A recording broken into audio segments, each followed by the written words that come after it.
ভোটের পর ফেব্রুয়ারিতে হবে বিশ্ব ইজতেমা, জানালেন ধর্ম উপদেষ্টা। নির্বাচনের আগে আইন শৃঙ্খলা পরিস্থিতির ঝুঁকি বিবেচনায় সরকারের সিদ্ধান্ত।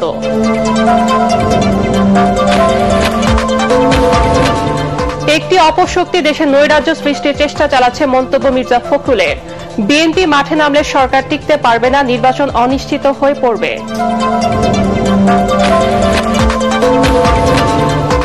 জুলাই সনদের বিপক্ষে জনমত সৃষ্টি করছে বিএনপি, আর জামাত চাইছে নির্বাচন পেছাতে। অভিযোগ নাহিদ ইসলামের।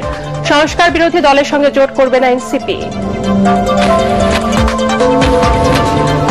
জুলাই সনদ বাস্তবায়নে জাতীয় নির্বাচনের দিনই গণভোট আয়োজনের পরামর্শ বিশ্লেষকদের। মতবিরোধ দূর করে দলগুলোকে একমত হওয়ার তাগিদ।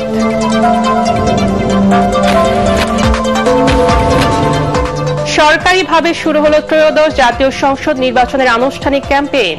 30 সেকেন্ডের ভিডিও চিত্র প্রকাশ।